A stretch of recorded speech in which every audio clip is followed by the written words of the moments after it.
আসসালামু আলাইকুম। চলে আসলাম সকাল সকাল। আমি আজকে শীত গেল, শীতে আমি হাঁসের মাংস খেতে পারিনি। এখন আমি হাঁস খাবার হাঁসের জন্য কি কি উপকরণ নিয়েছি দেখো।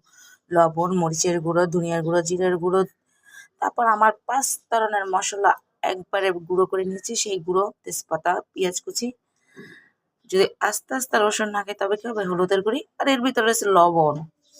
আর এই যে আমার হাঁসের মাংস, এখানে আমার ২টা হাঁস দেখতেই পাচ্ছেন, বাটিটা কত বড়, একবার আমি কেটে ২টা হাঁস একবারে ফ্রি করে নিয়েছি। হাঁসে আমার ডিম হয়েছে। আর এখানে আদা, রসুন, কাঁচামরিচ এগুলো ব্লেন্ড করবো, আর সাথে আছে বাটা পেঁয়াজ। যে আমি হাঁসটা একবারে মাখা ঝাঁকা করে রান্না করব। আমার মজাদার লবণীয় হাঁসের গোস রেডি। দেখো খুব সুন্দর লবণীয় তৈল তৈল করে আমি হাঁসের গোসটা রান্না করে নিয়েছি। কে কে খাবে চলে আসো আমার বাসায়। আল্লাহ হাফেজ।